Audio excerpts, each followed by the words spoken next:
Hi friends, എല്ലാവർക്കും നമസ്കാരം. അപ്പോൾ ഇന്ന് നമ്മൾ ചെയ്യുന്നത് ഒരു പഴയ നാടൻ പലഹാരത്തിൻ്റെ ഒരു വീഡിയോ ആണ് കേട്ടോ. നമ്മൾ മുമ്പൊക്കെ അരി വറുത്ത് കപ്പലണ്ടിയൊക്കെ കൂട്ടിയിട്ട് ഉണ്ട ഉണ്ടാക്കാറുണ്ട്, അരി ഉണ്ട. അതുപോലെ തന്നെ നമ്മൾ രാഗിയുടെ പൊടി ചേർത്തിട്ട് കപ്പലണ്ടിയും ചേർത്തിട്ടുള്ളൊരു ഉണ്ടയാണ് ഉണ്ടാക്കുന്നത് കേട്ടോ. അപ്പോൾ അതിൻ്റെ വീഡിയോ ആണ് ഇപ്പോൾ ഇന്ന് കാണിക്കുന്നത്. ശരിക്കും ഇത് കുട്ടികൾക്കായാലും വലിയവർക്കൊക്കെ കഴിക്കാൻ നല്ലൊരു പലഹാരമാണ്, ചായ പലഹാരം. കഴിച്ചാൽ നല്ല പോഷകമുള്ളതാണല്ലോ.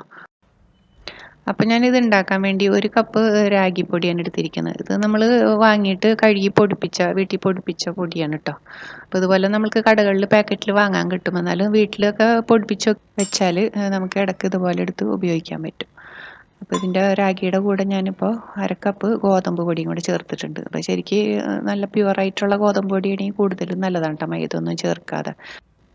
അതിപ്പോൾ രണ്ടും കൂടെ ഒരു 1.5 കപ്പ് പൊടിയുണ്ട്. അപ്പോൾ ഇനി നമുക്കിത് ഒരു ഫ്രൈ പാനിലേക്ക് ഇട്ടിട്ട് ചെറിയ തീയിലിട്ടൊന്ന് 5 മിനിറ്റ് ഒന്ന് ചൂടാക്കി എടുക്കാം. അപ്പോൾ ഈ റാഗിയുടെ ഒരു സ്മെല്ലൊക്കെ ഉണ്ടെങ്കിൽ ഒന്ന് പോയി കിട്ടും. നമുക്കറിയാം ശരിക്കും രാഗിയിൽ ഒരുപാട് പോഷക ഗുണങ്ങളുണ്ട്. അതുപോലെ തന്നെ ഫൈബർ കണ്ടൻറ്റും വളരെ കൂടുതലാണ്. അതുകൊണ്ട് തന്നെയാണ് ഈ ചെറിയ കുട്ടികൾക്കൊക്കെ നമ്മൾ രാഗി കുറുക്കി കൊടുക്കാറുണ്ടല്ലേ. അപ്പം നമ്മുടെ നാട്ടിൽ അധികം അതുപോലെയാണ്. അധികം ചെറിയ കുട്ടികളും അതുപോലെ തന്നെ ഷുഗർ ഉള്ള ആളുകളൊക്കെയാണ് രാഗി കഴിക്കാറ്. പക്ഷേ രാഗി കൊണ്ട് ശരിക്കും ഇലയിൽ വെച്ചിട്ട് അടയൊക്കെ ഉണ്ടാക്കിയ ശർക്കര തേങ്ങയൊക്കെ ഇട്ട് അട ഉണ്ടാക്കിയ സൂപ്പറാണ്. അപ്പോൾ പൊടികൾ രണ്ടും നമ്മളൊന്ന് ജസ്റ്റ് റോസ്റ്റ് ചെയ്ത് മാറ്റി വെച്ചിട്ടുണ്ട്. അപ്പോൾ ഇതിലേക്ക് നമ്മൾ കുറച്ച് തേങ്ങ കൂടെ ചേർക്കുന്നുണ്ട്. നമ്മൾ നാടൻ പലഹാരത്തിൽ എപ്പോഴും തേങ്ങ ചേർത്താലേ രുചി ഉണ്ടാവുള്ളൂ. അപ്പോൾ ഞാനൊരു ചെറിയൊരു മുറി തേങ്ങയാണ് എടുത്തിരിക്കുന്നത് കേട്ടോ. അപ്പോൾ ഇത് ജസ്റ്റ് ഒന്ന് വെള്ളം വറ്റിച്ചെടുക്കുകയാണ്. ഒന്ന് വറുത്തെടുക്കേണ്ട ആവശ്യമില്ല, വെള്ളം ഒന്ന് വറ്റിക്കുക. അതല്ലെങ്കിൽ നമ്മൾ ശർക്കര പാവ് കാച്ചി അതിലേക്ക് ഇട്ടൊന്ന് നമ്മളൊന്ന് വരട്ടിയെടുക്കുമല്ലോ, അങ്ങനെ ചെയ്താലും മതി കേട്ടോ. ഇപ്പോൾ തേങ്ങ ഒന്ന് ചൂടാക്കി മാറ്റി വെച്ചിട്ടുണ്ട്. ഇതിലേക്ക് ഞാൻ ഒരു 1/4 കപ്പ് കഴുകി വൃത്തിയാക്കി ഉണക്കി വെച്ച എള്ളാണ്. അപ്പോൾ അത് ഇട്ട് കൊടുക്കുന്നുണ്ട്. അപ്പോൾ ഇതൊക്കെ ചേർത്താൽ ഈ ഉണ്ടക്ക് നല്ല ടേസ്റ്റ് ഉണ്ടാവും. ഇനി ഇതില്ലാന്നുണ്ടെങ്കിലും കുഴപ്പമില്ല കേട്ടോ, നമുക്ക് വെറുതെ ഉണ്ടാക്കിയാൽ മതി. ഇതിലേക്ക് ഒരു 250 ഗ്രാം ശർക്കരയൊക്കെ മതിയാവും കേട്ടോ. ഇതിപ്പോൾ ഞാൻ 1/2 കിലോ ശർക്കര വെള്ളം ഒഴിച്ച് നല്ലോണം വറ്റിച്ച് വെച്ചതാണ്, ലൂസായി പോകരുത്. അപ്പോൾ പാകത്തിന് നമുക്ക് ഒഴിച്ചു കൊടുക്കാമല്ലോ. 1 കപ്പ് കപ്പലണ്ടി നല്ല വറുത്ത് തൊലിയൊക്കെ കളഞ്ഞതാണ് കേട്ടോ ഇവിടെ വാങ്ങിയിട്ട്. അപ്പോൾ നിങ്ങൾ പാക്കറ്റിൽ വറുത്തതാ വാങ്ങുന്നുണ്ടെങ്കിൽ എളുപ്പമാണ്. അതല്ലെങ്കിൽ നമുക്ക് വാങ്ങിയിട്ട് വറുത്ത് ഇതുപോലെ തൊലി കളഞ്ഞെടുത്താൽ മതി. അപ്പോൾ കപ്പലണ്ടി കുറച്ച് അളവ് കൂടിപ്പോയാലും കൂടുതൽ ടേസ്റ്റ് ആയിരിക്കുള്ളൂ. നമ്മൾ ഇഷ്ടത്തിന് എടുക്കാം, കുറഞ്ഞാലും കൂടിയാലും കുഴപ്പമൊന്നുമില്ല. അപ്പോൾ ഇതെല്ലാം നമ്മൾ റെഡിയാക്കിയിട്ടുണ്ട്. പൊടിയും തേങ്ങയും ശർക്കരയും കപ്പലണ്ടി എള്ളൊക്കെ ശരിയായിട്ടുണ്ട്. നമുക്കിതെല്ലാം കൂടെ ഒന്ന് പൊടിച്ചെടുക്കാം കേട്ടോ. ആ പൊടിക്കാനായിട്ട് മിക്സിയുടെ ജാർ എപ്പോഴും നല്ലോണം ഉണങ്ങി തന്നെ ഇരിക്കണം. ജാറൊക്കെ നമുക്ക് അറിയുന്നതായിരിക്കുള്ളൂ. പിന്നെ അറിയാത്തവർക്ക് ഉണ്ടെങ്കിൽ പറയണം ഞാൻ, നനഞ്ഞ ജാറിലിട്ട് പൊടിക്കരുത്, അപ്പോൾ അത് പൂത്തുപോകും. ആദ്യം നമുക്ക് ഈ കപ്പലണ്ടിയും പിന്നെ ഈ വറുത്ത എള്ളും കൂടെ ഒന്ന് പൊടിച്ചെടുക്കാം. ആ കപ്പലണ്ടി നിങ്ങൾക്ക് നല്ലോണം തന്നെ പൊടിയണ്ടാന്നുണ്ടെങ്കിൽ ഒന്ന് കടിക്കണം എന്നുണ്ടെങ്കിൽ കുറച്ച് പൊടിച്ചാൽ മതി കേട്ടോ. ഇനിയിപ്പോൾ ഇതിലേക്ക് ഞാൻ നന്നായിട്ട് തന്നെ പൊടിച്ചെടുത്തിട്ടുണ്ട്. നമ്മളിഷ്ടത്തിന് പൊടിച്ചെടുക്കാം. അപ്പോൾ ഇതിലേക്ക് ഒരു കുഴക്കാൻ പറ്റിയൊരു പാത്രം എടുത്തിട്ട് അതിലേക്ക് ഈ വറുത്ത ഗോതമ്പ് പൊടിയും റാഗിപ്പൊടിയും ആദ്യം ഇട്ട് കൊടുക്കുന്നുണ്ട്.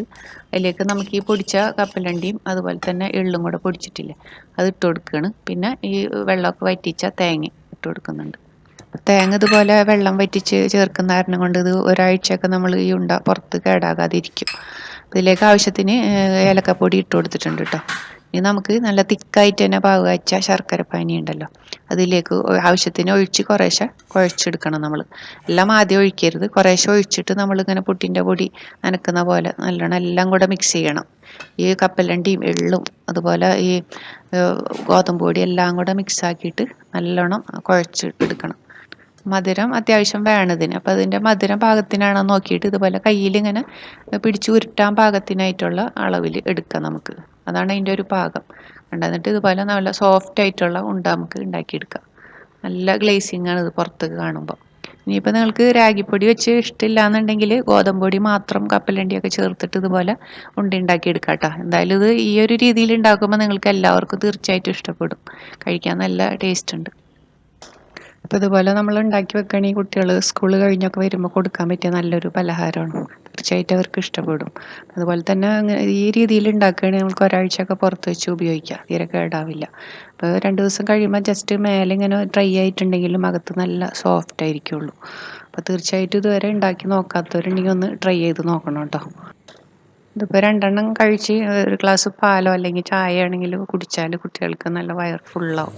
ഞാനിപ്പോൾ ഇത് ഉണ്ടായിക്കൊണ്ടിരുന്നപ്പോൾ ഞങ്ങളുടെ നെയ്ബറായിട്ടുള്ളൊരു കുട്ടിയാണിത്, ക്രിസ്. അവനിടയ്ക്ക് ഇതുപോലെ ക്ലാസ് കഴിഞ്ഞിടയ്ക്ക് വരാറുണ്ട്.